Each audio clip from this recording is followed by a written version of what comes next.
Hi guys, welcome back to physics लड़की। सो आज की इस वीडियो में हम डिस्कस कर रहे हैं चैप्टर नंबर 4 यानी कि मूविंग चार्जेस एंड मैग्नेटिज्म से one shot formula revision plus MCQs. इससे पहले हम डिस्कस कर चुके हैं chapter number 1, chapter number 2 and chapter number 3 से one shot formula revision plus MCQ questions.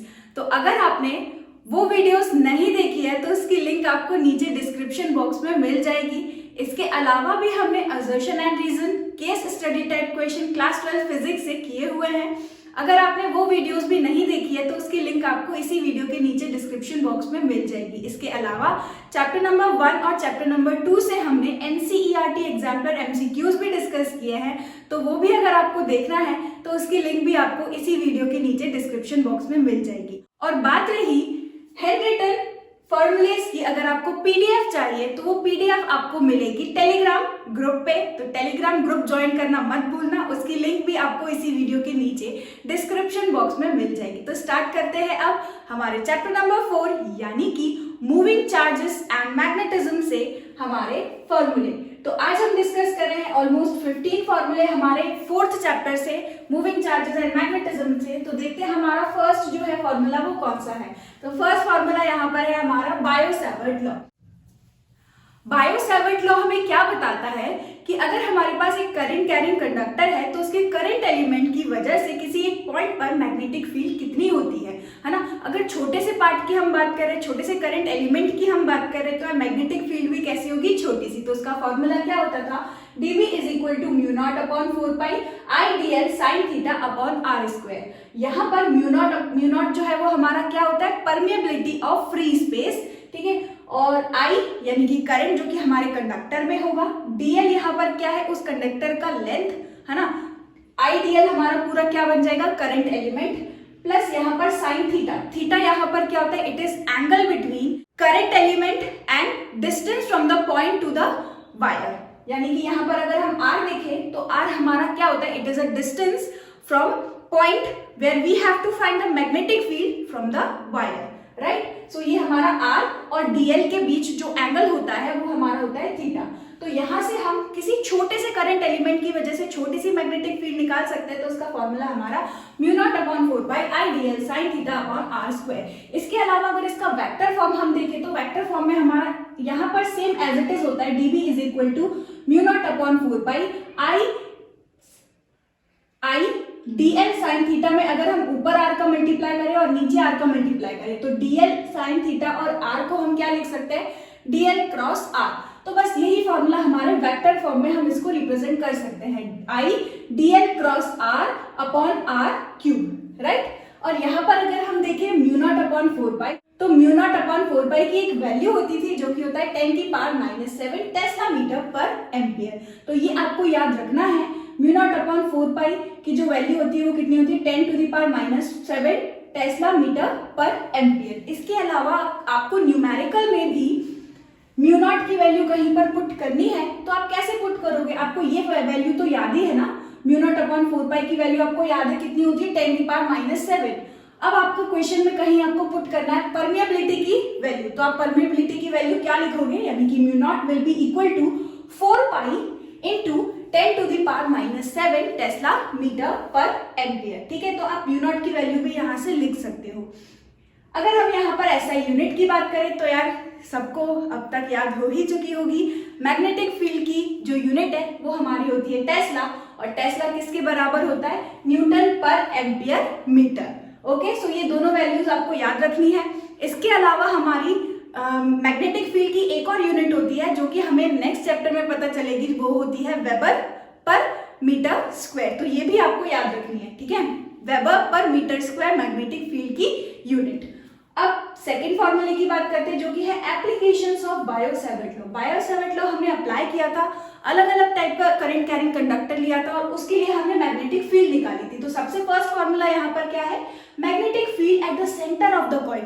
अगर हमारे पास एक कॉइल है उसके सेंटर पर मैग्नेटिक फील्ड कितनी होती थी, इसका formula P is equal to mu naught n I upon 2R। यहाँ पर स्मॉल n क्या है, कितनी बार हमने वायर को टर्न किया है, राइट। सपोज करते हैं यहाँ पर हमने जो हमारे पास सर्कुलर वायर है उसमें हमने 2 टर्न किए हैं, है ना, 1 टर्न और 2 टर्न। तो वहां पर ये जो स्मॉल n है वो यहाँ पर क्या शो कर रहा है, नंबर ऑफ टर्न्स, है ना। हमने एक बार टर्न किया सर्कुलर फॉर्म में हमारे वायर को, दूसरी बार टर्न किया, तीसरी बार टर्न किया, तो कितने नंबर ऑफ टर्न्स है वो हमारा यहाँ पर होता है स्मॉल n।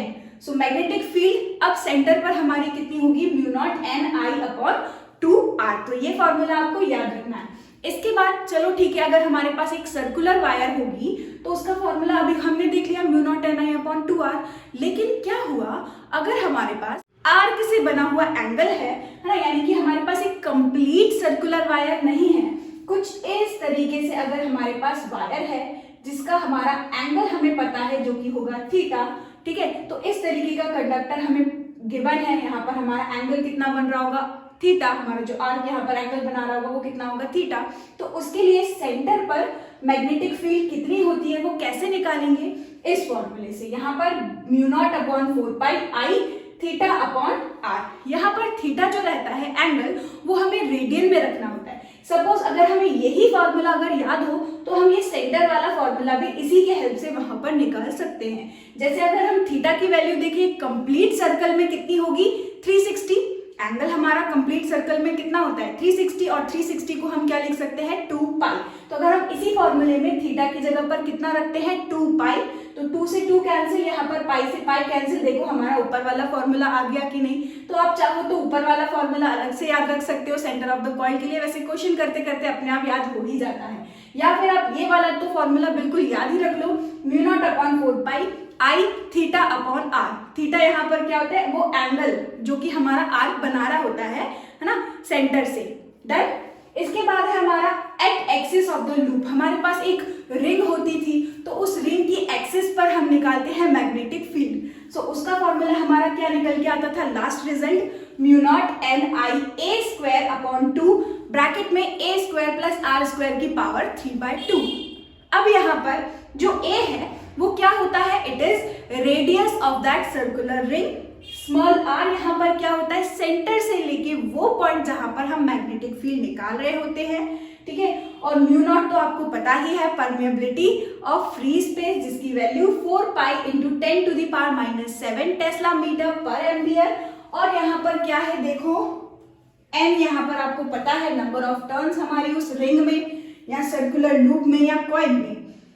फिर क्या है, करंट जो कि हमारा सर्कुलर कॉइल में यहाँ पर होगा, ठीक। तो ये फॉर्मूला आपको याद रखना है। इसमें हमने कुछ केसेस भी देखे थे कि अगर हमें सेंटर पे निकालना हो तो अगर ये डिस्टेंस हमारा r है ना, और रेडियस हमारे कॉइल की कितनी है a, और अगर हम यहाँ से चलते चलते चलते चलते कहाँ पर आ जाए, सेंटर पे आ जाए, यानी कि स्मॉल r जो है वो हमारा नेग्लिजिबल हो जाए, क्या जीरो हो जाए, यानी कि यहाँ पर अगर हम r की जगह पर 0 पुट करेंगे तो यहाँ से हमारा क्या बचेगा, μ0 n I/a² 2a⁵ a² से a² कैंसिल, तो यहाँ पर एक a बच जाएगा। आप देखोगे तो यही वाला एक्सप्रेशन आपका फिर से आ जाएगा, μ0 n I/a² से a² कैंसिल होगा तो यहाँ से सिर्फ क्या बच जाएगा, 2a, और a यहाँ पर क्या है, रेडियस ऑफ द रिंग। तो सेम यहाँ पर हमारा क्या होता था, रेडियस ऑफ द कॉइल, ठीक। तो इसी तरीके से आपको अगर ये फॉर्मूला याद होगा तो इसके केसेस आप लगा सकते हो, ठीक है। इसमें हमने केसेस पढ़े थे 2। फर्स्ट केस हमारा क्या होता है, जब हम r को बिल्कुल सेंटर पे लेके आए तो हमारा फॉर्मूला ये वाला आ जाता है, ठीक है। वो बिहेव करेगा ऐसा सर्कुलर कॉइल और उसके सेंटर पर हम मैग्नेटिक फील्ड निकाल रहे हैं। सेकेंड केस हमारा क्या होता है, जब हम r को बहुत दूर इंफिनिटी पे ले जाएंगे। अगर हम r को, स्मॉल r को इंफिनिटी पे ले जाएंगे तो हमारा जो a है उसके सामने नेग्लिजिबल हो जाएगा, यानी कि हम यहाँ पर r को देखेंगे तो r की वैल्यू बहुत बड़ी, उसके सामने हम स्मॉल a को क्या कर सकते हैं, नेग्लेक्ट कर सकते हैं। तो यहाँ से हमारा एक्सप्रेशन क्या बचेगा, μ0 n I/a² 2r², और ये 3/2, 2 से 2 कैंसिल, तो यहाँ पर बचेगा 2r²। तो ये एक्सप्रेशन भी आपको याद रखना है, ओके। इसके बाद है हमारा नेक्स्ट फॉर्मूला जो कि है field due to infinite long wire. ये भी आपको याद रखना है, इसमें डायरेक्टली क्वेश्चन न्यूमेरिकल जो है वो आपसे पूछ सकते हैं कि एक लॉन्ग वायर है, ठीक है, उसका आपको दे दिया, उसमें कितना करंट है, आपको डिस्टेंस दे दिया, तो आप डायरेक्टली फॉर्मूला लगा करके मैग्नेटिक फील्ड पता कर सकते हो। तो उसका फॉर्मूला क्या होता है, μ0/4π 2I/r। तो ये भी आपको याद रखना है, ठीक है।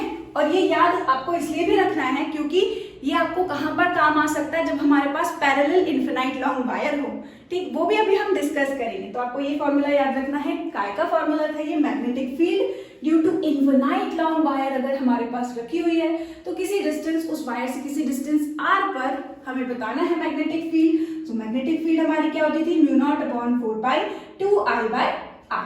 इसके बाद देखते हैं हमारा थर्ड फॉर्मूला जो कि है ampere circuital law.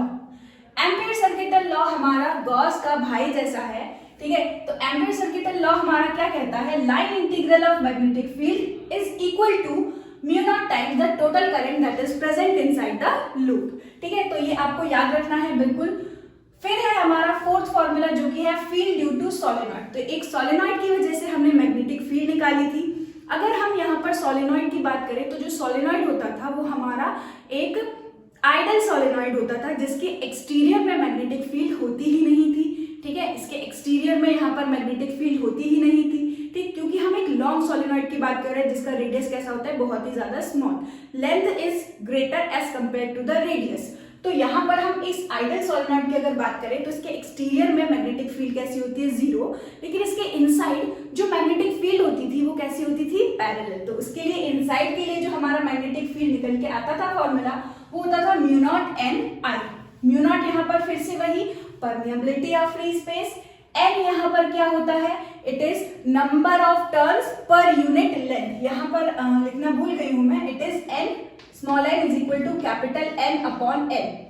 Small n यहाँ पर क्या है, number of turns in solenoid, capital n यहाँ पर क्या है, number of turns in solenoid, upon L यहाँ पर क्या है, जो कि हमारे सोलेनॉइड की लेंथ होती है।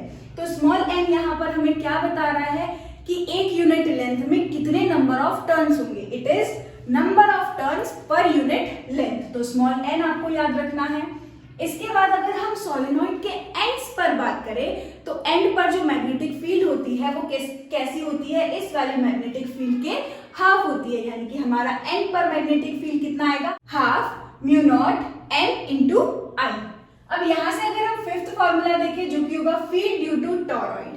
टॉरॉइड की वजह से हमने फील्ड निकाली थी, कहां कहां पर, एक ओपन स्पेस होता था एक्सटीरियर में, टॉरॉइड के अंदर दूसरा स्पेस होता था उसके इंटीरियर में, और थर्ड स्पेस होता था जो कि हमारा टॉरॉइड के इनसाइड होता था, ठीक। तो इसके फ्री स्पेस इनसाइड में मैग्नेटिक फील्ड 0 आती थी, एक्सटीरियर में मैग्नेटिक फील्ड 0 आती थी, लेकिन उसके अंदर इंटीरियर ऑफ टॉरॉइड अगर हम बात करें तो उसमें भी हमारा सेम एक्सप्रेशन निकलता था जो कि हमारे सोलेनॉइड में होता था, म्यू नॉट एन इंटू आई।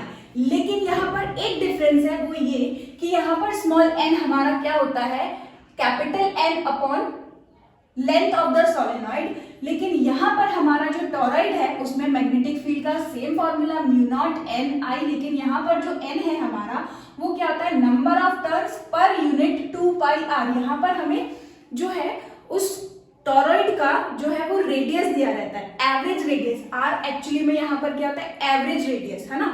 इसको हम कैसे निकालते हैं, अगर इनर रेडियस हमारी कितनी है a, आउटर रेडियस हमारी कितनी है b, तो हम स्मॉल r यानी कि एवरेज रेडियस कैसे निकालते हैं, a plus b divided by 2 करके। सो आपको ये यहाँ पर याद रखना है। वैसे तो पूरा का पूरा सेम है, बस हमारे सोलेनॉइड और टॉरॉइड में एक डिफरेंस है, जो हम ले रहे हैं n, यहाँ पर होता है number of turns per unit length, लेकिन यहाँ पर टॉरॉइड क्योंकि सर्कुलर फॉर्म में होता है हमारा, तो उसके लिए जो हमारा n स्मॉल n होता है वो किसके बराबर होगा, capital N upon 2 pi r. R यहाँ पर होता है एवरेज रेडियस, जिसको हम लिखते हैं a plus b upon 2। Okay, अगर हम देखो ओपन स्पेस में बात कर रहे हैं, या तो अंदर या तो टॉरॉइड के बिल्कुल ही बाहर, तो वहां पर मैग्नेटिक फील्ड कैसी मिलती है हमें, 0। इसके बाद है सिक्स्थ फॉर्मूला जो कि है फोर्स ऑन चार्ज पार्टिकल। अगर हमारे पास एक चार्ज पार्टिकल है ना, मूव कर रहा है मैग्नेटिक फील्ड में, तो उसके ऊपर लगता है फोर्स। तो उसके ऊपर लगने वाला जो फोर्स है वो किसके बराबर होता है, q v B sine theta. तो ये भी बहुत इंपॉर्टेंट फॉर्मूला आपको याद रखना है कि अगर एक चार्ज पार्टिकल है जो कि मूव हो रहा है मैग्नेटिक फील्ड में, तो उस पर कितना फोर्स लगता है वो कैसे निकालते हैं हम, q v B sine theta. V यहाँ पर क्या होता है, velocity of that charge particle, q यहाँ पर क्या है, उस पार्टिकल का चार्ज, बी यहाँ पर क्या है, जिस मैग्नेटिक फील्ड में वो मूव कर रहा है उसका magnitude, and sine theta. Theta यहाँ पर क्या होता है, it is angle between magnetic field and velocity of that particle. तो इसको हमने पढ़ा था, तो यहाँ पर हमारे 3 केस निकल के आते थे कि जब अगर हमारा एंगल जो है velocity of charge particle and magnetic field के बीच का अगर एंगल कैसा हो 0 एंड 180 डिग्री, तो एंगल अगर हमारा कैसा हो 0 एंड 180 डिग्री, मतलब ये है मैग्नेटिक फील्ड एंड अगर हमारा चार्ज पार्टिकल ऑपोजिट डायरेक्शन में मूव कर रहे हैं यानी कि 180 डिग्री एंगल हो गया, या फिर मैग्नेटिक फील्ड इधर और चार्ज पार्टिकल हमारा सेम डायरेक्शन में मूव कर रहा है यानी कि थीटा की वैल्यू कैसी हो गई 0 डिग्री, तब जो चार्ज पार्टिकल है वो उस पर लगने वाला जो फोर्स है वो कैसा हो जाएगा 0। क्यों? क्योंकि यहाँ पर पुट करते हैं, देखो अगर हमारा 0 और 180 पुट करें यहाँ तो साइन 0 हमारा 0 होता है एंड साइन 180 भी हमारा 0 होता है, तो उस पार्टिकल पर मैग्नेटिक फोर्स यहाँ पर लगेगा ही नहीं, और अगर मैग्नेटिक फोर्स 0 होगा तो वो स्ट्रेट लाइन में ही मूव करता रहेगा। तो ये आपको याद रखना है कि अगर हमारा थीटा अगर 0 हो या फिर 180 हो तो उस पर लगने वाला जो मैग्नेटिक फोर्स होगा वो कैसा होगा 0, और चार्ज पार्टिकल हमारा कैसा मूव करेगा, स्ट्रेट लाइन में ही मूव करेगा। इसके बाद अगर हमारा एंगल 90 डिग्री हो यानी ये मैग्नेटिक फील्ड और हमारा चार्ज पार्टिकल मूव कर रहा है कुछ इस तरीके से, यानी कि magnetic field and velocity of charge particle के बीच एंगल कितना हो 90 डिग्री का, तब हमारा जो पार्टिकल है वो एक सर्कुलर पाथ कवर करता है, तो उसका जो फोर्स है यहाँ पर कितना हो जाएगा, तब जो फोर्स उस पर लगेगा वो कैसा होगा मैक्सिमम, क्योंकि साइन 90 हमारा जो होता है वो कैसा होगा मैक्सिमम, साइन थीटा हमारा मैक्सिमम किस पे होगा 90 पे, जब थीटा की वैल्यू कैसी होगी 90, यानी कि अगर हमारा थीटा 90 डिग्री है तो उस पर लगने वाला जो फोर्स है वो क्या हो जाएगा QVB, एंड साइन 90 कितना होता है 1, इसलिए हमारा फोर्स आया QVB, और पार्टिकल कैसा चलेगा सर्कुलर पाथ में।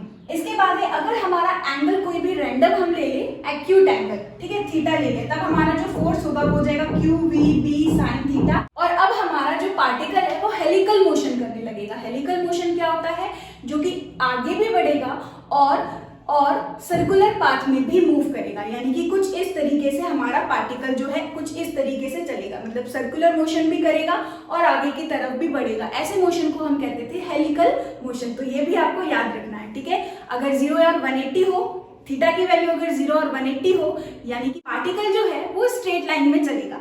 सेकेंड हमारा क्या था, अगर मैग्नेटिक फील्ड और वेलोसिटी ऑफ चार्ज पार्टिकल के बीच एंगल 90 है तो वो सर्कुलर मोशन करने लगेगा, और इसके बाद अगर कोई रैंडम एंगल है तो वहां पर हमारे 2 कंपोनेंट्स निकल के आते हैं। अगर वेलोसिटी मैग्नेटिक फील्ड से कोई एंगल बना रहा है एक्यूट एंगल, तो वो वेलोसिटी के हम 2 कंपोनेंट्स निकालते हैं, एक होता है कंपोनेंट v cos थीटा, है ना, जो कि उस पार्टिकल को इन स्ट्रेट लाइन में ले जाता है, और दूसरा कंपोनेंट जो कि उसको परपेंडिकुलर में होता है मैग्नेटिक फील्ड के, तो वो उसको सर्कुलर पाथ में मूव कराता है। ओके, सो ये आपको यहाँ पर याद रखना है। इसके बाद यहाँ पर है 7th फॉर्मूला हमारा, particle enters be in perpendicular. अगर हमारा चार्ज पार्टिकल मैग्नेटिक फील्ड से 90 डिग्री के एंगल पर मूव कर रहा है, यानी कि अगर हमारा चार्ज पार्टिकल और वेलोसिटी का डायरेक्शन कैसा होगा, उनके बीच जो एंगल होगा वो कैसा होगा 90 डिग्री, ठीक। तब हमारे ये कुछ केसेस निकल के आते हैं जो कि हमें पढ़ना होगा, याद करना होगा। रेडियस जो होगा वो किसके बराबर होता है mv/qb, है ना। तो वो पार्टिकल अगर सर्कुलर पाथ करेगा, है ना, तो उस सर्कुलर पाथ की रेडियस कितनी होगी, काइनेटिक एनर्जी कितनी होगी, टाइम पीरियड कितना लेगा, और उसका जो फ्रीक्वेंसी होगा वो कितना होगा। सो ये हमें यहाँ पर याद रखना पड़ेगा। रेडियस जो है, अगर चार्ज पार्टिकल मैग्नेटिक फील्ड से 90 डिग्री यानी कि वेलोसिटी और मैग्नेटिक फील्ड के बीच एंगल अगर 90 डिग्री का है, तब पार्टिकल जो सर्कुलर पाथ कवर करेगा उसका रेडियस निकल के आता था mv/qb। अब यहाँ पर हमने पढ़ा था मोमेंटम। मोमेंटम क्या होता है, product of mass and velocity. So यहाँ से हमारा मास एंड वेलोसिटी को हम लिख सकते हैं मोमेंटम p/qb। तो रेडियस के 2 फॉर्मूले हो गए, r = mv/qb, दूसरा फॉर्मूला हमारा r = p/qb। इसके बाद अगर काइनेटिक एनर्जी की बात करें तो काइनेटिक एनर्जी का फॉर्मूला हमारा निकल के आता था q²b²r²/2m। ये भी आपको यहाँ पर याद रखना है। इसके बाद है हमारा टाइम पीरियड। टाइम पीरियड = कितना आता था 2πm/qb। फ्रीक्वेंसी जो कि हमारा रेसिप्रोकल होता है टाइम पीरियड का, तो इसको हम लिखेंगे qb/2πm। इसके बाद 8th फॉर्मूला यहाँ पर है, particle enters B at an angle theta. अगर हमारा पार्टिकल थीटा एंगल पर एंटर कर रहा है, यानी कि उसकी वेलोसिटी और मैग्नेटिक फील्ड के बीच एंगल कितना है, थीटा, तब जो हमारा पार्टिकल है वो स्ट्रेट लाइन में भी मूव करेगा और सर्कुलर पाथ में भी चलेगा, यानी ओवरऑल उसका जो मोशन है वो हेलिकल मोशन होगा। तो यहाँ पर अगर हम देखें मैग्नेटिक फील्ड का डायरेक्शन ये, वेलोसिटी का डायरेक्शन ये, तो ये जो वेलोसिटी है वो दो कंपोनेंट्स में निकल के आती है, एक v cos theta and second इसके परपेंडिकुलर v sin थीटा। तो v cos थीटा वाली क्या करेगी, इसको स्ट्रेट लाइन में ले जाएगी एंड v sin थीटा वाली वेलोसिटी क्या करती है, इसको सर्कुलर पाथ में मूव कराती है। सो ये आपको यहाँ से याद रखना है, जो रेडियस होगा वो किसका होगा, किसकी वजह से होगा, सर्कुलर वाली वेलोसिटी की वजह से, यानी कि यहाँ से रेडियस इज इक्वल टू हमारा क्या होता था mv/qb। तो यहाँ वेलोसिटी जो होगी वो सिंपल वेलोसिटी नहीं बल्कि हमारा वेलोसिटी का वो कंपोनेंट लेंगे जो कि उसको सर्कुलर पाथ में मूव कर रहा है, यानी कि v sin थीटा। तो ये आपको याद रखना है, radius is equal to mv sin θ/qb। इसी तरीके से यहाँ पर टाइम पीरियड निकालेंगे, तो टाइम पीरियड किसका निकलेगा, अगेन वही वाली वेलोसिटी, परपेंडिकुलर वाली वेलोसिटी, इसलिए हमने लिखा है डिस्टेंस अपॉन स्पीड, यानी कि वेलोसिटी 2πr/v परपेंडिकुलर, और v परपेंडिकुलर हमारा कितना होता है, v sin थीटा। सो ये ओवरऑल सारी वैल्यू यहाँ पर अगर हम पुट करें, साथ ही साथ हमारा जो रेडियस है यहाँ पर वो भी पुट करें, तो हमारी जो वैल्यू यहाँ से निकल के आएगी टाइम पीरियड की, वो हमारी कैसी होगी, 2πm/qb। यहाँ पर एक और बात जो है वो आपको याद रखनी है कि जो आपका टाइम पीरियड है वो वेलोसिटी ऑफ पार्टिकल पे डिपेंड नहीं करता, ठीक है। वेलोसिटी और फ्रीक्वेंसी दोनों ही हमारे जो पार्टिकल है उसकी वेलोसिटी पे डिपेंड नहीं करेगा, ना ही उसके रेडियस पे डिपेंड करता है। इसके बाद अगर हम देखें पिच हमारा क्या होता है, हॉरिजॉन्टल डिस्टेंस वो कितना कवर करेगा, है ना। तो वो आगे ले जाने वाली वेलोसिटी हमारी कौन सी है, पैरेलल वाली वेलोसिटी, जो कि होगी in the direction of magnetic field, जो कि आती थी v cos थीटा। तो यहाँ से हम सिंपली पिच यानी कि डिस्टेंस इज इक्वल टू रखते हैं स्पीड इनटू टाइम। तो टाइम हमारा यहाँ से निकाला 2πm/qb इनटू स्पीड, हम वो वाली लेंगे जो कि उसको आगे की तरफ ले जा रही है, राइट। सो v पैरेलल हमारा क्या होता है, v cos थीटा। सो यहाँ से हमारी जो पिच है वो निकल के आएगी 2πm cos θ/qb। इसके बाद देखते हैं लॉरेंस फोर्स। लॉरेंस फोर्स हमारा क्या होता है, it is combined electric field वाला फोर्स प्लस मैग्नेटिक फील्ड वाला फोर्स, यानी कि Lorentz force is the sum of electric force plus magnetic force. और वहां पर अगर हम इलेक्ट्रिक फोर्स देखें जो चार्ज पार्टिकल पर लगता था वो कितना होता था, Q × E। एंड अभी हमने देखा कि अगर एक चार्ज पार्टिकल है जो कि मैग्नेटिक फील्ड में मूव कर रहा है तो उस पर फोर्स लगता है जो कि होता है F = QV B sin theta या फिर V क्रॉस B। सो यहाँ पर बस हमने क्या कर दिया, दोनों फील्ड्स के फोर्स को ऐड कर दिया। ऐड करने पे जो हमारा रिजल्ट आया है वो होगा फोर्स = Q ब्रैकेट में E + V क्रॉस B। यहाँ पर एक केस निकल के आता है वेलोसिटी सेलेक्टर का। ये केस हमें तब मिलता है जब हमारा चार्ज पार्टिकल पर force due to magnetic field as well as force due to electric field एक दूसरे के कैसे आ जाए, इक्वल, यानी कि net force on the charge particle कैसा हो, 0। तब क्या हम ऐसा लिख सकते हैं, force on charge particle due to electric field is equal to force on charge particle due to magnetic field. तब हमारा जो रिलेशन यहाँ से निकल के आएगा वो होता है V = E/B, ठीक है। ये जो वेलोसिटी होती है इस वेलोसिटी को हम बोलते हैं वेलोसिटी सेलेक्टर, ठीक है। वेलोसिटी सेलेक्टर जो कि क्या होता है, electric field upon magnetic field का मैग्नीट्यूड, ठीक है। ये हमारी वो वेलोसिटी होती है जिससे हमारा पार्टिकल इलेक्ट्रिक और मैग्नेटिक फील्ड के प्रेजेंस में बिना डिफ्लेक्टेड हुए चला जाता है, बिना डिफ्लेक्ट हुए हमारा पार्टिकल चला जाता है, यानी हमारा पार्टिकल जो है वो अनडिफ्लेक्टेड जाएगा in presence of electric and magnetic field. So यहाँ से अब हम 10th फॉर्मूला देखते हैं जो कि है force on current carrying wire. अगर हमारे पास एक करंट कैरिंग वायर है उसको हम मैग्नेटिक फील्ड में लेके आ रहे हैं तो उस पर क्या फोर्स लगेगा। इस बार यहाँ पर हमारा क्या था, एक चार्ज पार्टिकल को हम मूव करा रहे हैं मैग्नेटिक फील्ड में, लेकिन अब यहाँ पर हमारा क्या है, एक करंट कैरिंग वायर जो कि प्रेजेंट होगा हमारे मैग्नेटिक फील्ड में। तब हमारा जो फोर्स होता है उस वायर पर किसके बराबर होता है, I/L/B sin थीटा, या फिर इसको हम ऐसे भी लिख सकते हैं I/L क्रॉस B। यहाँ से जो हमारा L क्रॉस B है यानी कि लेंथ ऑफ द कंडक्टर और हमारी जो मैग्नेटिक फील्ड के बीच का एंगल होता है वो होता था हमारा एंगल थीटा।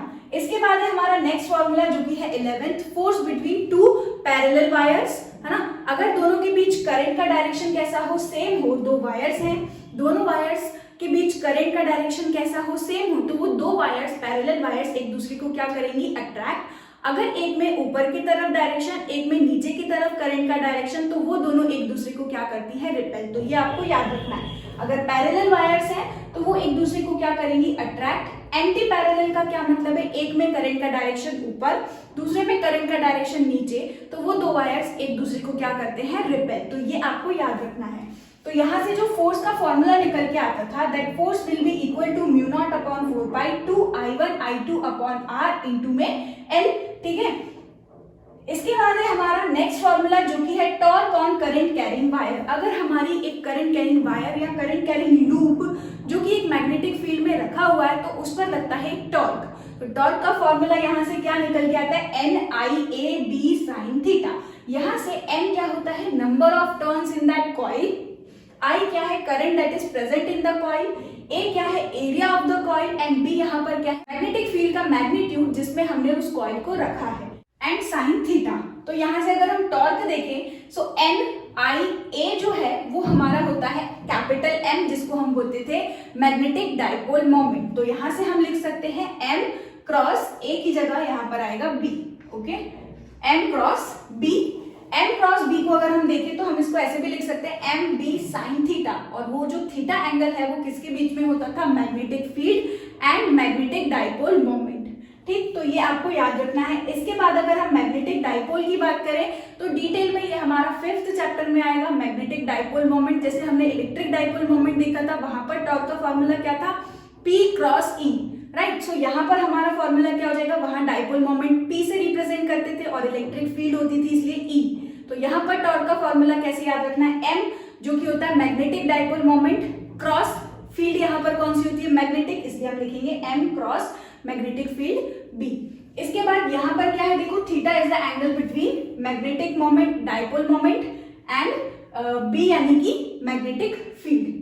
इसके बाद है हमारा 13 फॉर्मूला जो कि है moving coil galvanometer. Moving coil galvanometer हमारा किस प्रिंसिपल पर बेस्ड होता है, torque on current carrying conductor या फिर कॉइल।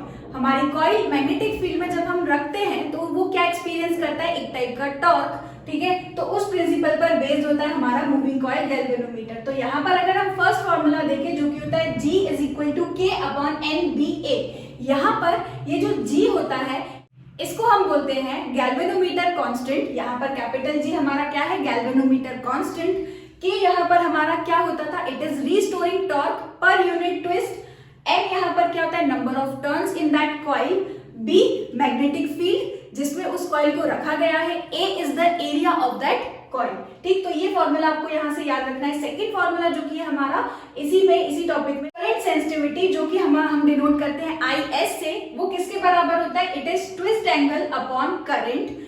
इसका एक और फॉर्मूला होता है जो कि है NBA अपॉन K, यानी इसी का ही हमारा रेसिप्रोकल। इसके बाद है वोल्टेज सेंसिटिविटी। तो वोल्टेज सेंसिटिविटी का हमारा फॉर्मूला जिसको हम डिनोट करते हैं VS से, ये किसके बराबर होता है, it is twist angle upon voltage. तो यहाँ पर अगर हम वोल्टेज की जगह पर I ओम्स लॉ यूज करें, I इंटू R रखें, तो यहाँ से हमने V इज इक्वल टू की जगह रखा I इंटू R, तो थीटा अपॉन I तो हमारा यही हो गया NBA K upon K, and यहाँ से R हमारा एक और। तो ये हमारा फॉर्मूला बन गया किसका, वोल्टेज सेंसिटिविटी का। अगर हम इसकी यूनिट की बात करें तो यार वोल्टेज सेंसिटिविटी की यूनिट होती है रेडियन अपॉन वोल्टेज। यहाँ पर थीटा हमारा जो होगा, जो ट्विस्ट हमारा एंगल होता है उसका जो यूनिट है यहाँ पर निकल के आता है रेडियन अपॉन पोटेंशियल का यहाँ पर आपको पता ही होगा वोल्ट।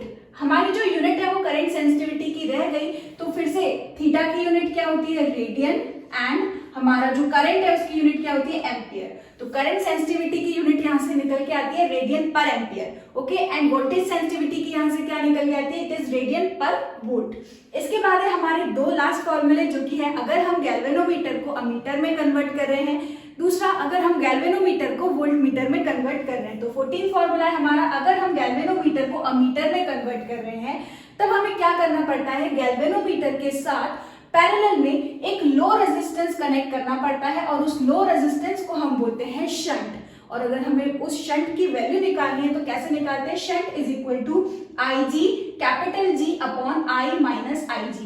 यहाँ पर जो हमारा शंट है एस से उसको डिनोट किया जाता है। आई जी यहाँ पर क्या होता है, गैल्वेनोमीटर में जो करंट फ्लो हो रहा है वो।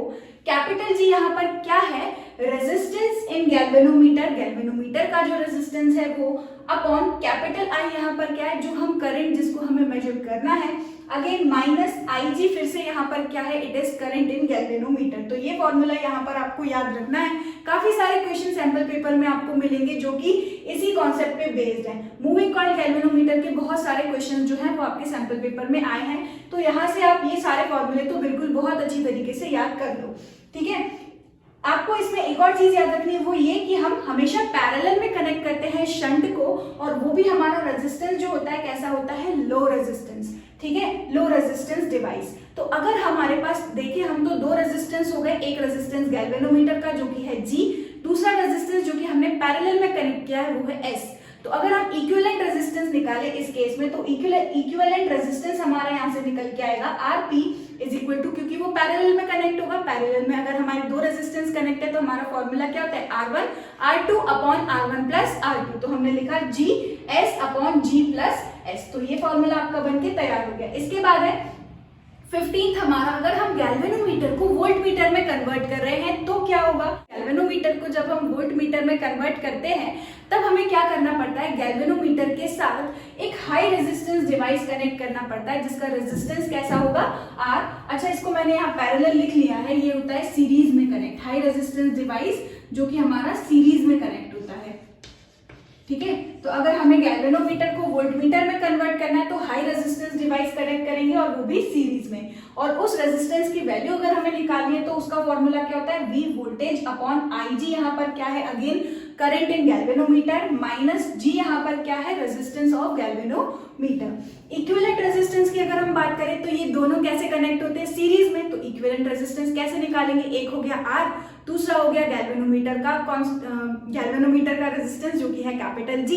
दोनों को सिंपली ऐड कर देंगे क्योंकि दोनों सीरीज में कनेक्टेड है। तो इक्विवेलेंट रेजिस्टेंस का फॉर्मूला यहाँ से निकल के आएगा RS is equal to R plus G।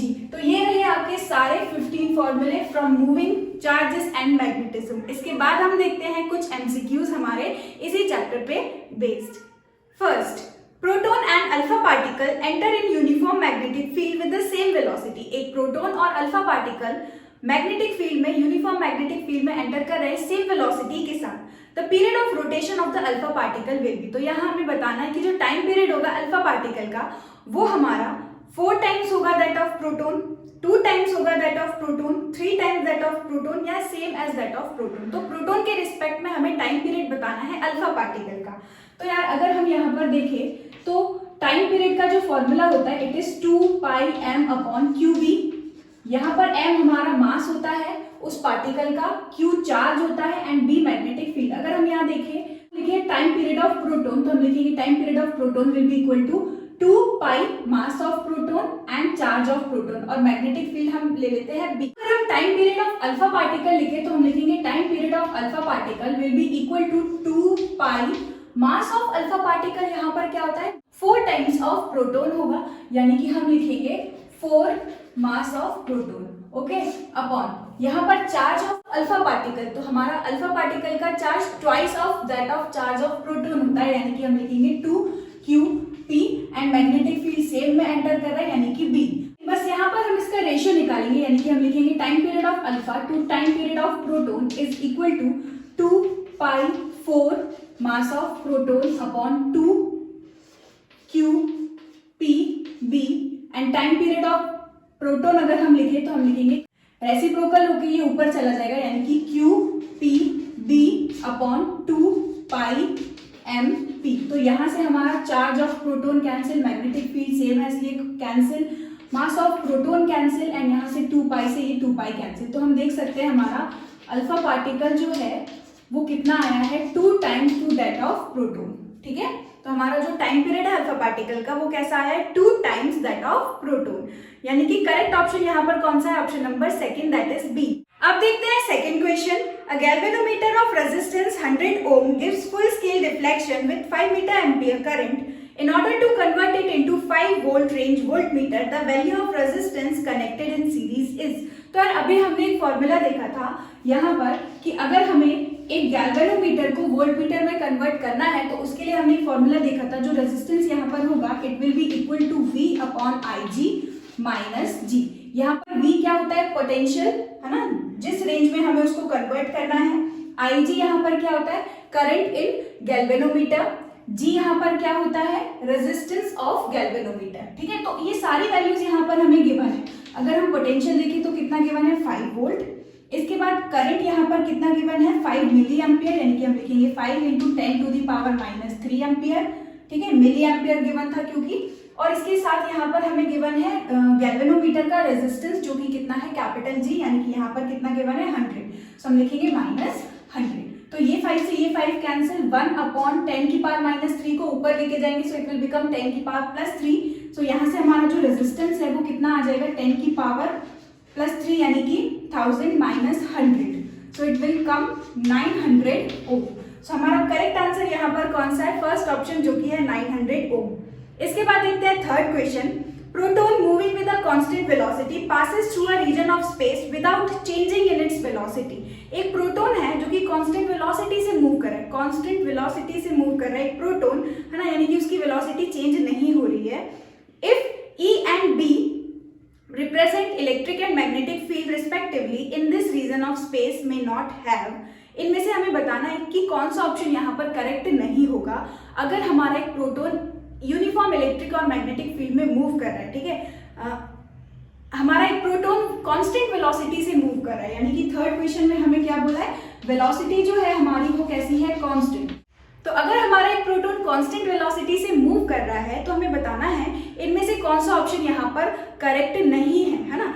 If E and B represent electric and magnetic fields respectively, this region of space may not have, तो हमें बताना है इनमें से कौन सा ऑप्शन यहाँ पर गलत है।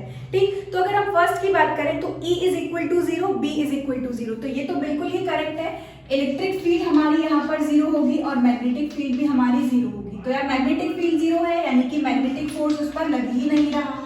ठीक है, और इलेक्ट्रिक फील्ड 0 है, यानी कि फिर इलेक्ट्रिक फोर्स भी यहाँ पर नहीं लग रहा। तो यार एक चार्ज पार्टिकल वो कांस्टेंट वेलोसिटी से मूव करता ही रहेगा, क्यों, क्योंकि उस पर ना ही मैग्नेटिक फोर्स लग रहा है और ना ही इलेक्ट्रिक फोर्स लग रहा है। इसलिए फर्स्ट ऑप्शन यहाँ पर कैसा है, बिल्कुल करेक्ट। ठीक है, तो वो कांस्टेंट वेलोसिटी के साथ मूव करता रहेगा। ठीक, क्योंकि उस पर फोर्स नहीं लग रहा, फोर्स नहीं लग रहा मतलब एक्सेलरेशन नहीं आएगा, और एक्सेलरेशन से उसकी वेलोसिटी चेंज हो सकती थी। तो यहाँ एक्सेलरेशन कैसा है, 0, तो वो कांस्टेंट वेलोसिटी से यहाँ पर मूव करता रहेगा। इसके बाद हम देखिए सेकंड, तो उसमें बोल रहे हैं कि बी वाला ऑप्शन यहाँ पर गिवन है, E is not equal to 0 and B is also not equal to 0, यानी कि यहाँ पर दोनों ही फील्ड प्रेजेंट है, इलेक्ट्रिक फील्ड भी है, मैग्नेटिक फील्ड भी है। लेकिन यार जब ये दोनों फील्ड यहाँ पर प्रेजेंट होती है तब हमने केस पढ़ा था जो कि होता है इलेक्ट्रिक फील्ड और मैग्नेटिक फील्ड अगर ऑपोजिट डायरेक्शन में हो, इलेक्ट्रिक फील्ड के प्रेजेंस में और मैग्नेटिक फील्ड के प्रेजेंस में अगर हम देखें तो एक चार्ज पार्टिकल अनडिफ्लेक्टेड चला जाता था, यानी कि वेलोसिटी सेलेक्टर की मैं बात कर रही हूँ। तो यहाँ पर बोल रहे हैं मे नॉट हैव, है ना, तो इनमें से कौन सा ऑप्शन बिल्कुल ही गलत होगा। तो यहाँ पर हमारा ये ऑप्शन कैसा है, बिल्कुल सही है। क्यों, क्योंकि यहाँ पर इलेक्ट्रिक फील्ड नहीं है, क्योंकि यहाँ पर इलेक्ट्रिक फील्ड 0 नहीं है और मैग्नेटिक फील्ड भी 0 नहीं है। का क्या मतलब है, यहाँ पर दोनों ही फील्ड प्रेजेंट है, और जब ये दोनों फील्ड यहाँ पर प्रेजेंट होती है तब हमारा एक केस ऐसा बनता है जब हमारा पार्टिकल अनडिफ्लेक्ट हुआ चला जाता है, यानी कि वेलोसिटी सेलेक्टर, तब उस पार्टिकल की velocity v is equal to E upon B, है ना। इस कांस्टेंट वेलोसिटी को हम बोलते हैं वेलोसिटी सेलेक्टर। ओके, सो हमारा पार्टिकल अनडिफ्लेक्टेड चला जाएगा क्योंकि तब भी इस पर कोई फोर्स यहाँ पर एक्ट नहीं करेगा, यानी कि ये ऑप्शन भी हमारा कैसा है, बिल्कुल करेक्ट। अगर हम सी ऑप्शन यहाँ पर देखें, electric field is 0 and magnetic field is not 0, यानी कि सी की अगर हम बात करें electric field 0 and magnetic field is not 0, तो देखो इलेक्ट्रिक फील्ड अगर 0 होगी यानी कि इलेक्ट्रिक फोर्स इस पर नहीं लग रहा, इलेक्ट्रिक फोर्स नहीं लग रहा मतलब उसकी वेलोसिटी जो होगी वो कैसी रहेगी, कांस्टेंट होगी। मैग्नेटिक फोर्स यहाँ पर अगर लग रहा है एंड, और हमने यहाँ पर पढ़ा था कि इसका एक केस ऐसा होता है कि अगर वो उसका जो डायरेक्शन है वो in the direction of magnetic field हो जाए, वेलोसिटी ऑफ पार्टिकल का डायरेक्शन जो है मैग्नेटिक फील्ड के सेम डायरेक्शन में हो जाए या ऑपोजिट डायरेक्शन में हो जाए, यानी कि थीटा की वैल्यू 0 डिग्री हो या फिर 180 डिग्री हो, तब हमारा जो पार्टिकल पे फोर्स होता है मैग्नेटिक फोर्स वो कैसा होगा, 0। तो यहाँ पर भी हमारा एक केस ऐसा बनता है, एक या दो केस हमारे ऐसे बन रहे हैं कि मैग्नेटिक फील्ड प्रेजेंट है है ना, और चार्ज पार्टिकल कांस्टेंट वेलोसिटी से अगर इन द डायरेक्शन मूव कर रहा है टू द मैग्नेटिक फील्ड या in opposite to the direction of magnetic field अगर मूव कर रहा है तो उस पर लगने वाला मैग्नेटिक फोर्स कैसा होगा, जीरो। तो अगर मैग्नेटिक फोर्स जीरो, फिर से इलेक्ट्रिक फोर्स तो यहाँ पर जीरो दिया ही हुआ है, यानी कि ये ऑप्शन भी कैसा होगा, बिल्कुल करेक्ट, क्योंकि यहाँ पर भी वेलोसिटी जो होगी पार्टिकल की वो चेंज नहीं होगी। इसके बाद देखते हैं हमारा डी ऑप्शन। डी ऑप्शन में क्या बोल रहे हैं, electric field is not zero and magnetic field is zero. Zero and magnetic field यहाँ पर बोल रहे हैं जीरो होगी। तो देखो मैग्नेटिक फील्ड अगर जीरो है तो उस पर मैग्नेटिक फोर्स नहीं लगेगा, मैग्नेटिक फोर्स नहीं लगेगा तो उसकी वजह से वेलोसिटी उसकी चेंज नहीं होगी। लेकिन क्योंकि यहाँ पर इलेक्ट्रिक फील्ड जीरो नहीं है, यानी कि पार्टिकल पर अब लगेगा फोर्स, और वो फोर्स किसके बराबर होगा, electric force will be equal to Q times of E. ठीक है, तो यहाँ पर अब इस पार्टिकल पर क्योंकि इलेक्ट्रिक फील्ड प्रेजेंट है तो वो चार्ज पार्टिकल पर फोर्स लगाएगी जो कि होगा Q times of E। E क्या है, मैग्नीट्यूड ऑफ इलेक्ट्रिक फील्ड। तो अब हमारा जो चार्ज पार्टिकल है वो कांस्टेंट वेलोसिटी से मूव नहीं करेगा, इसलिए यहाँ पर जो हमारा करेक्ट ऑप्शन होगा वो होगा ऑप्शन नंबर डी। ठीक है, यानी कि इन सारे ऑप्शन में से रॉन्ग हमारा कौन सा है, डी वाला, electric field is not equal to zero and magnetic field is equal to zero, क्योंकि यहाँ पर ऐसा कोई भी केस नहीं होता जहां पर हमारा पार्टिकल जो है वो कांस्टेंट वेलोसिटी से मूव कर सके। ओके, अब देखते हैं fourth question. A straight wire of mass 200 gram and length 15 metre carries a current of 2 ampere. It is suspended in the mid-air by a uniform horizontal magnetic field B. The magnitude of B is. तो यहाँ पर हमारे पास एक wire given है जिसका मास हमारा यहाँ पर कितना गिवन है, मास हमारा गिवन है 200 ग्राम एंड लेंथ यहाँ पर हमारी कितनी गिवन है 15 metre, carries a current of 2 ampere. It is suspended in the mid air. हमारी जो वायर है वो हवा में बीचों बीच सस्पेंडेड है का क्या मतलब है, कुछ इस तरीके से ये हमारी वायर हो गई, अंदर की तरफ हमने हॉरिजॉन्टली ले ली मैग्नेटिक फील्ड. ठीक है, तो ये हमारी मैग्नेटिक फील्ड, ये हमारा करंट एलिमेंट का डायरेक्शन. तो अगर हम यहाँ पर फोर्स उसके ऊपर देखें तो फोर्स का फॉर्मूला हमारा क्या होता है, मैग्नेटिक फोर्स. मैग्नेटिक फील्ड इस वायर पर फोर्स लगा रही होगी, इस करंट कैरिंग वायर पर फोर्स लगा रही होगी, और वो फोर्स हमारा कितना होता है, आई बी एल साइन थीटा.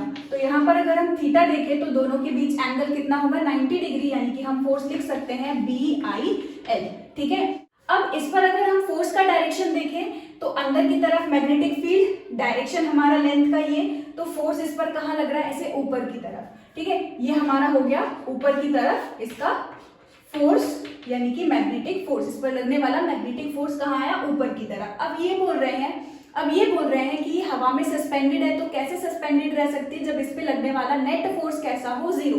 यानी कि इस पर नीचे की तरफ एक और फोर्स एक्ट कर रहा होगा जो कि होता है हमारा mg, यानी कि वेट. ठीक है, तो और ये सस्पेंडेड है बीच में, मतलब नेट फोर्स कैसा है, जीरो. यानी कि ये दोनों फोर्सेस हमारे कैसे हो जाएंगे, इक्वल एंड ऑपोजिट. यानी कि हम लिख सकते हैं magnetic force will be equal to weight. Magnetic force हमारा कितना है, B I L, and weight हमारा कितना होता है, एम इंटू जी.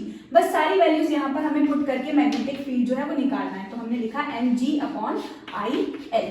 ठीक है, तो मास यहाँ पर कितना गिवन है, 200 ग्राम. अगर इसको हम केजी में कन्वर्ट करें तो हम यहाँ पर लिखेंगे 0.2 kg, एंड ये ऑलरेडी मीटर में ये है तो डायरेक्टली हम वैल्यूज डालते हैं. तो हम लिखेंगे 0.2 इंटू जी की वैल्यू हमारी कितनी होती है, 9.8 अपॉन करंट यहाँ पर कितना है 2 इंटू में हमारा यहाँ पर 15. ठीक है, सो यहाँ से हमें मिल जाएगा 0.1 एंड इसको जब हम कैलकुलेट करेंगे तो हमारा रिजल्ट यहाँ से आएगा 0.65 टेस्ला.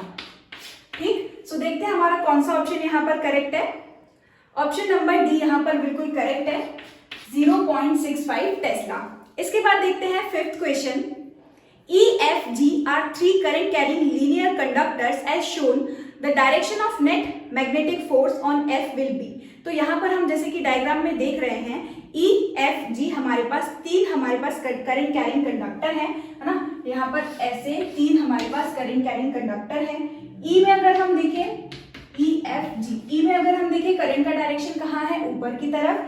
F में हम देखें तो करंट का डायरेक्शन कहाँ है, अगेन ऊपर की तरफ. एंड हमारा जो G है उसमें करंट का डायरेक्शन कहाँ है, नीचे की तरफ. ठीक है, अब क्योंकि हमने देखा है the direction of net magnetic force on F will be. अब वो इस बीच वाली जो वायर है उस पर नेट मैग्नेटिक फोर्स का सिर्फ डायरेक्शन पूछ रहे हैं। तो अगर हम देखें तो ये दोनों वायर का डायरेक्शन कैसा है, सेम है ना, और ये दोनों वायर कैसी हो गई, पैरेलल। तो अभी हमने देखा था कि अगर दो करंट कैरिंग वायर्स पैरेलल हो एक दूसरे के, करंट सेम डायरेक्शन में जा रहा हो, तो वो दोनों वायर्स एक दूसरे को क्या करेगी, अट्रैक्ट। यानी ये दोनों वायर्स एक दूसरे को क्या करेगी, अट्रैक्ट। तो इस वायर पर, इस ई वाली वायर की वजह से फोर्स लगेगा टूवर्ड्स लेफ्ट, ठीक है।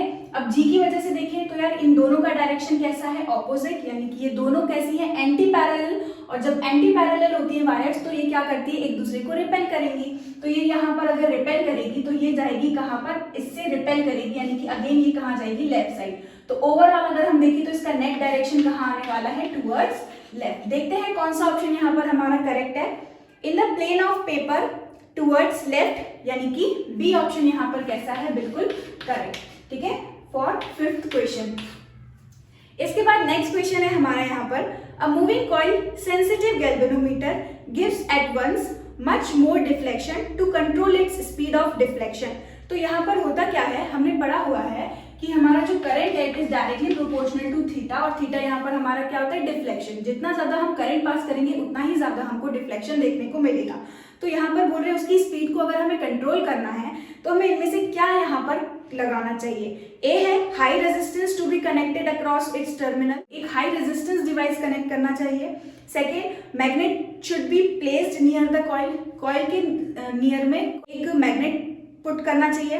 सी, a small copper wire should be connected across its terminal. अगर हम क्या करेंगे, गैल्वेनोमीटर के टर्मिनल में के अक्रॉस कॉपर वायर को कनेक्ट करेंगे। कॉपर वायर को कनेक्ट करने से क्या होगा, जितना भी मैक्सिमम करंट होगा हमारा, है ना, पहली बात तो वो जो कॉपर वायर होगा वो पैरेलली कनेक्ट करेंगे, हम गैल्वेनोमीटर के टर्मिनल से कनेक्ट कर रहे हैं, तो जितना भी एक्स्ट्रा या फिर हम बोले मैक्सिमम करंट होगा वो सारा का सारा हमारा कहाँ से पास हो रहा होगा, कॉपर वायर से। तो मिनिमम हमारा जो करंट होगा अब वो गैल्वेनोमीटर के पास जाएगा। तो कम से कम करंट अगर हमारा गैल्वेनोमीटर के पास जाएगा तो उसका जो डिफ्लेक्शन होगा वो भी क्या हो जाएगा, रिड्यूस हो जाएगा, तो उसकी स्पीड भी रिड्यूस हो जाएगी। यानी कि करेक्ट ऑप्शन यहाँ पर कौन सा है, सी वाला। तो हमें क्या कनेक्ट करना चाहिए, कॉपर वायर कनेक्ट करना चाहिए across the terminal of the galvanometer, ताकि जो मैक्सिमम करंट है वो हमारा कहाँ से पास हो सके, पैरेलल कनेक्शन में हमने इस वायर को लगाया है, कॉपर वायर को, तो मैक्सिमम करंट हमारा इस कॉपर के थ्रू निकल जाए, ओके। और कम हमारा करंट कहाँ से पास हो, गैल्वेनोमीटर से पास हो, ताकि डिफ्लेक्शन का जो स्पीड है वो भी क्या हो जाए, डिक्रीज हो जाए। सो करेक्ट आंसर यहाँ पर क्या होगा, option number C. Seventh question देखते हैं, a moving coil galvanometer can be converted into a meter by. तो ये तो अभी हमने फॉर्मूले में भी देखा था कि एक गैल्वेनोमीटर होता है और उसको हमें कन्वर्ट करना होता है अमीटर में। तो अगर हम अमीटर में कन्वर्ट करते हैं गैल्वेनोमीटर को तो हमें एक लो रेजिस्टेंस कनेक्ट करना होता है और वो भी पैरेलल में, ठीक है। तो एक लो रेजिस्टेंस डिवाइस हम कनेक्ट करते हैं और वो भी कैसा, पैरेलल में। सो देखते हैं कौन सा ऑप्शन यहाँ पर करेक्ट होगा हमारा। ए है introducing a shunt resistance of large value in series, तो ये तो होगा ही नहीं। शंट हमारा क्या होता है, जो पैरेलल में हम रेजिस्टेंस कनेक्ट करते हैं ना उसी को ही बोलते हैं शंट रेजिस्टेंस, ठीक है। तो यहाँ पर ए ऑप्शन तो है ही नहीं। बी में क्या लिखा है, introducing a resistance of small value in series, series में नहीं लगाते हैं। C, introducing a shunt resistance of small value in parallel, तो ये हमारा बिल्कुल करेक्ट आंसर है। यानी कि 7 का करेक्ट आंसर क्या है, option number C, introducing a shunt resistance of small value in parallel. इसके बाद है 8th question, two alpha particles have the ratio of their velocities as 3:2 on entering the field. If they move in different circular path, then the ratio of their radii of their path is। हमारे पास 2 alpha particle हैं जिनकी velocity का ratio हमें given है, ठीक है। एक alpha particle हमारा से अल्फा पार्टिकल हमारा अल्फा पार्टिकल हमने ले लिया अल्फा 1, दूसरा हमारा पार्टिकल हमारा अल्फा 2, ठीक है। अब ये दोनों के लिए अगर हम रेडियाई निकालें तो यार रेडियस का फॉर्मूला हमने देखा था, radius is equals to mv/cube होता है। तो यहाँ पर हमारा दोनों के लिए मास भी सेम होगा, चार्ज भी सेम होगा और सेम मैग्नेटिक फील्ड में वो दोनों अल्फा पार्टिकल एंटर कर रहे हैं। यानी कि यहाँ पर हमारी जो रेडियस होगी वो डायरेक्टली प्रोपोर्शनल हो जाएगी किसके, वेलोसिटीज के। तो यहाँ पर अगर हमारी वेलोसिटी का रेशियो दिया है 3:2, तो हमारा जो रेडियस है उसका भी रेशियो क्या हो जाएगा, 3:2 2। आई होप आपको ये क्वेश्चन समझ में आया, क्योंकि बाकी सारी चीजें तो यहाँ पर सेम है, दोनों अल्फा पार्टिकल गिवन है, दोनों का मास सेम है, दोनों का चार्ज सेम है, तो जितना जितना वेलोसिटी का रेशियो होगा उतना ही हमारा रेजिस्टेंस का रेशियो होगा उन दोनों का। ठीक है, तो यानी कि करेक्ट ऑप्शन यहाँ पर कौन सा है 8 के लिए, ऑप्शन नंबर डी, 3:2। अब देखते हैं 9th question. A long straight wire carries a current of 35 ampere. एक लॉन्ग स्ट्रेट वायर है जिसमें करंट हमारा कितना है 35 एम्पियर।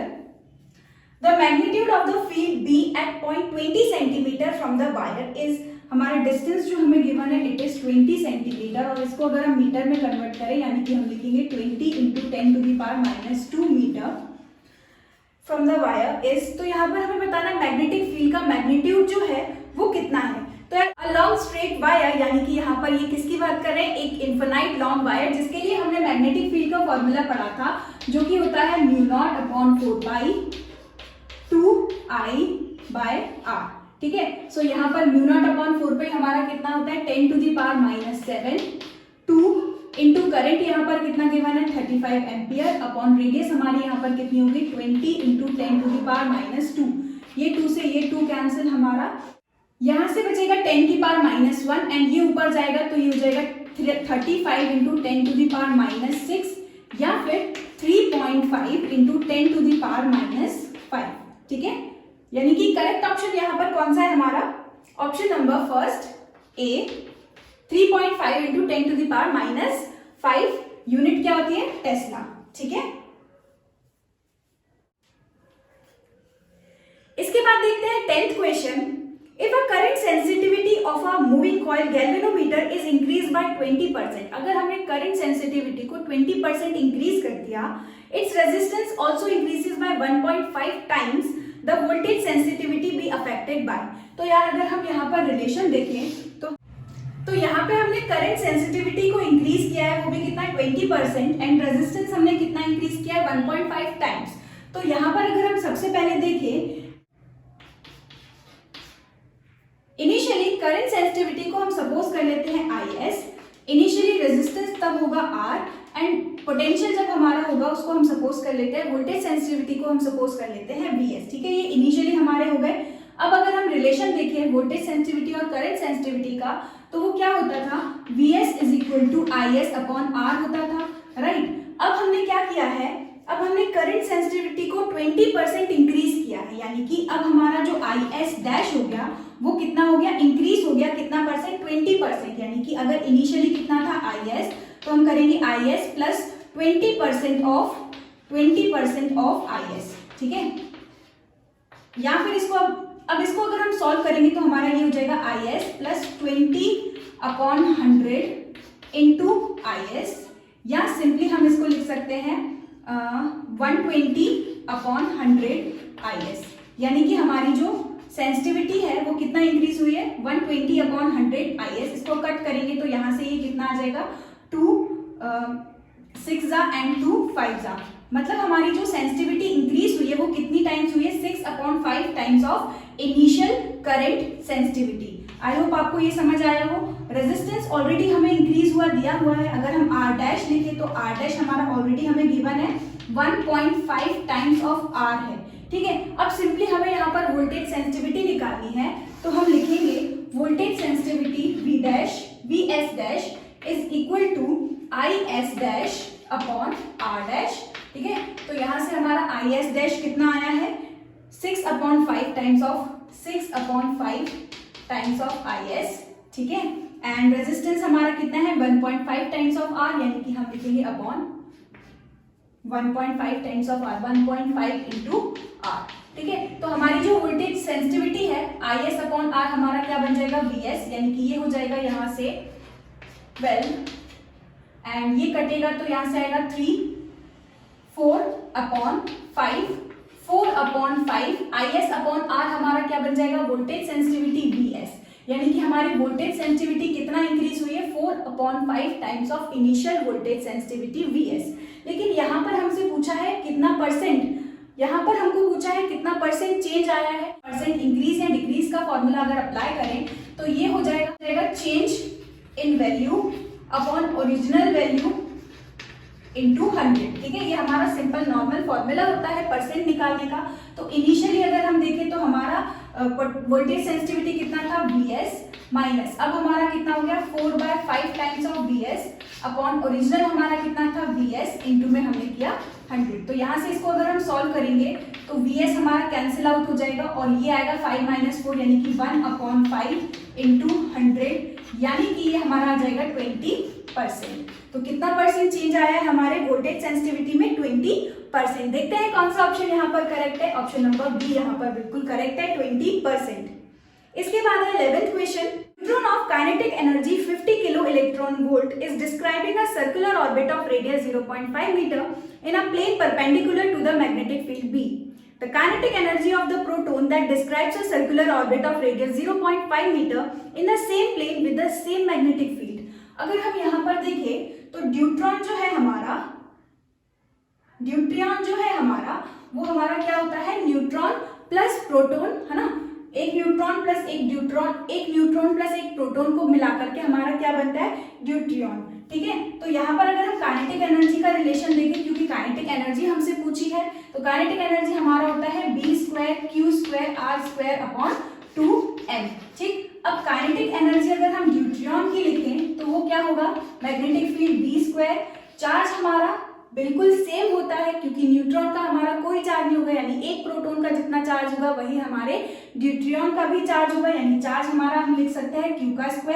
रेडियस अगर हम देखें तो दोनों की यहाँ पर कैसी गिवन है, सेम 0.5, यानी कि रेडियस को हम लिख सकते हैं R² अपॉन 2, और यहाँ मास जो होगा हम लिखेंगे मास ऑफ ड्यूट्रियॉन, ठीक है। अगर हम काइनेटिक एनर्जी का रिलेशन देखें प्रोटॉन के लिए, तो हम लिखेंगे again B² same magnetic field है, एंड यहाँ से हमारा आ जाएगा चार्ज भी सेम है इसलिए Q² एंड रेडियस भी सेम है इसलिए R² अपॉन में यहाँ पर आ जाएगा 2 एंड ड्यूट्रियॉन की जगह पर आ जाएगा मास ऑफ प्रोटॉन। अब सिंपली हम यहाँ पर रेशियो निकालते हैं, तो रेशियो हमारा क्या आएगा, देखो kinetic energy of deuteron upon kinetic energy of proton. तो हम बस डायरेक्टली इन दोनों को डिवाइड करेंगे, तो यहाँ पर क्या आएगा, देखो B² Q² R² अपॉन में यहाँ पर क्या है 2 mass of deuteron and kinetic energy of proton हम यहाँ पर वैल्यू पुट करें तो रेसिप्रोकल होके ये ऊपर पहुंचेगा 2 mass of proton upon B² Q² R²। Magnetic field same थी, चार्ज भी सेम एंड रेडियस भी हमें सेम गिवन है, एंड ये 2 से ये 2 कैंसिल, ठीक। काइनेटिक एनर्जी हमारा ड्यूट्रियॉन का हमें गिवन था ऑलरेडी, कितना है 50 किलो वोल्ट, तो हमने लिखा 50 kilo electron volt, and kinetic energy हमारी प्रोटॉन की हमें पता करनी है। मास ऑफ प्रोटॉन हमारा जो होता है वो होगा हमारा हम लिख देते हैं m, और मास ऑफ ड्यूट्रियॉन जो होगा यहाँ पर वो होता है 2 टाइम्स ऑफ प्रोटॉन, यानी कि हम लिखेंगे 2m। तो m से m अगेन हमारा यहाँ पर cancel out. Kinetic energy of proton हम देखें सो इट विल बी 2 × 50 यानी कि 100 किलो इलेक्ट्रॉन वोल्ट। तो काइनेटिक एनर्जी हमारे प्रोटॉन की यहाँ पर कितनी निकल के आई है, 100 किलो इलेक्ट्रॉन वोल्ट। कौन सा ऑप्शन यहाँ पर करेक्ट है, it is option number D, 100 kilo electron volt. इसके बाद देखते हैं हमारा 12th question. A rectangular loop carrying a current I is situated near a long straight wire such that the wire is parallel to the one of the side of the loop and is in the plane of the loop, ठीक है। If a steady current I is established in the wire as shown, the loop will rotate about axis parallel to the wire, move away from the wire or towards right, move towards the wire and remain stationary। तो यहाँ पर कौन सा option correct होगा, अगर हम 12th question देखें तो ये हमारी वायर है ना, और यहाँ से ये देखें तो कुछ इस तरीके से यहाँ पर ऊपर है करंट और यहाँ पर नीचे है करंट। तो देखो अगर हम यहाँ पर parallel to current carrying conductors parallel है और एंटी पैरेलल है वाला कॉन्सेप्ट अप्लाई करें तो यहाँ से डिस्टेंस कैसा है, कम, तो फोर्स जो हमारा इस वाले एंड पे लग रहा होगा वो कैसा होगा, ग्रेटर, ठीक है। इस वाले एंड पर फोर्स कैसा लग रहा होगा, ग्रेटर, डिस्टेंस यहाँ पर कैसा है, कम, है ना, लेस डिस्टेंस है, तो इस वाले पर फोर्स जो लग रहा होगा वो कैसा लग रहा होगा, ग्रेटर। तो यहाँ पर अगर हम देखें ये दोनों का डायरेक्शन कैसा है, सेम, तो सेम डायरेक्शन जब होता है तो ये दोनों वायर एक दूसरे को क्या करेंगे, अट्रैक्ट, यानी कि कुछ इस तरीके का हमारा साइन होगा, ठीक है, यानी कि ये वाला एंड अट्रैक्ट होगा इस वाली वायर की तरफ। अगर हम ये वाले एंड को देखें तो यहाँ से डिस्टेंस हमारा कैसा है, ज्यादा, इस एंड पर जो फोर्स लग रहा होगा उसके हिसाब से यहाँ पर जो फोर्स लग रहा होगा वो कैसा होगा, कम, क्योंकि डिस्टेंस यहाँ पर कैसा है, ज्यादा। एंड यहाँ पर अगर हम देखें तो दोनों फोर्स का डायरेक्शन कैसा है, ऑपोजिट, और जब ऑपोजिट डायरेक्शन होता है तो वो एक दूसरे को क्या करते हैं, रिपेल, यानी इस वाले एंड पर फोर्स लगेगा उस साइड, ठीक है। यानी कि इस सेम वायर की वजह से इस वाले एंड पर लग रहा है इस तरफ डायरेक्शन, है ना, इस तरफ फोर्स लग रहा है, इस वायर की वजह से उस वाले एंड पर उस डायरेक्शन में फोर्स लग रहा है। अगर हम ओवरऑल नेट फोर्स देखें तो इसका जो नेट फोर्स होगा वो कहाँ आएगा, इस तरफ, ठीक है। ये जो हमारा रेक्टेंगुलर जो वायर है, रेक्टेंगुलर लूप है, वो कहाँ मूव होगा, टुवर्ड्स द वायर मूव होगा। क्यों? क्योंकि यहाँ पर जो मैग्नीट्यूड होगा, है ना, वो कैसा होगा, ज्यादा, एज कंपेयर टू इस वाले एंड की तरफ जो फोर्स का मैग्नीट्यूड होगा, ठीक। सो हमारी जो वायर है वो कहाँ शिफ्ट हो जाएगी, it will move towards the wire. So यहाँ पर हमारा ऑप्शन नंबर सी जो है वो बिल्कुल करेक्ट होगा, सी, मूव टुवर्ड्स द वायर। इसके बाद देखते हैं हमारा 13th question. A circular loop of radius 0.0157 meter carries a current of 2 ampere. The magnetic field at the center of the loop is, तो ये तो हमारा बहुत ही डायरेक्ट क्वेश्चन आ गया।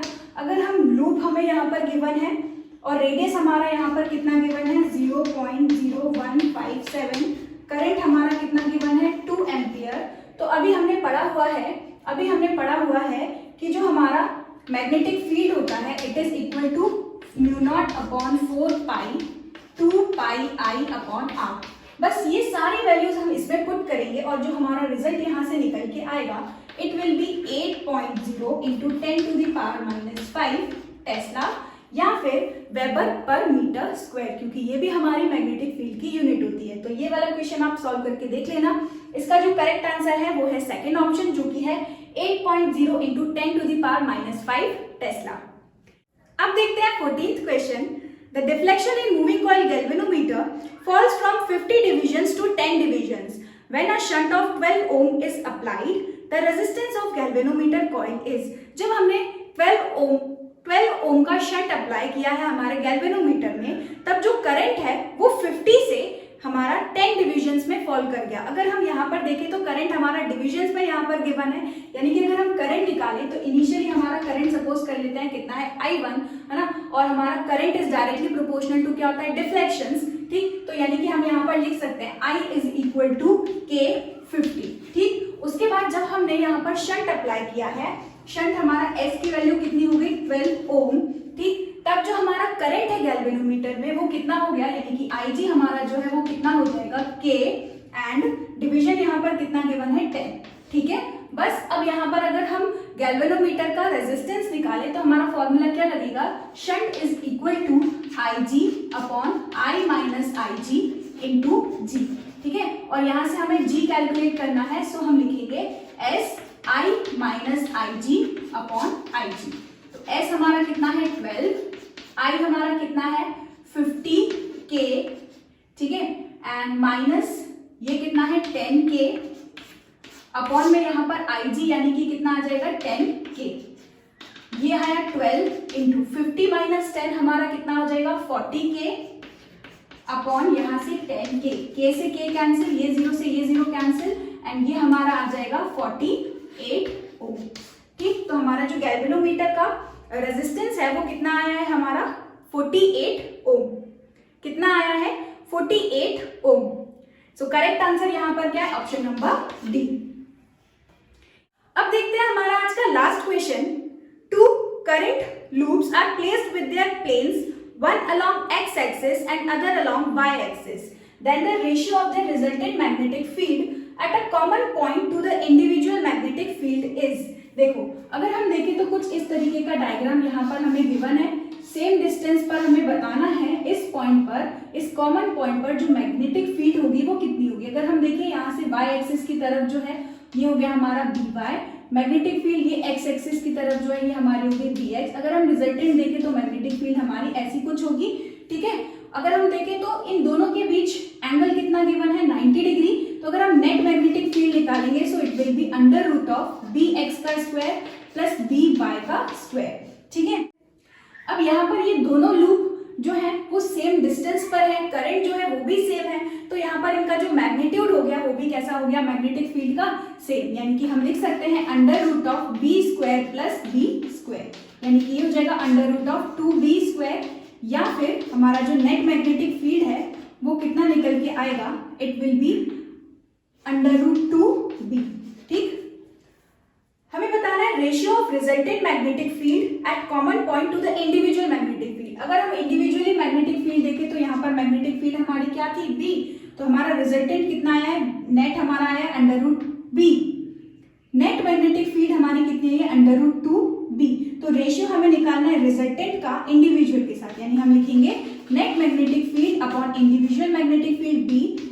नेट मैग्नेटिक फील्ड हमारी कितनी है, √2 टाइम्स ऑफ b, और इंडिविजुअल हमारी मैग्नेटिक फील्ड कितनी है, b, यानी b से b कैंसिल, हमारा आंसर कितना आया, √2:1। सो रेशियो हमारा नेट मैग्नेटिक फील्ड का इंडिविजुअल मैग्नेटिक फील्ड से कितना आया है, √2:1।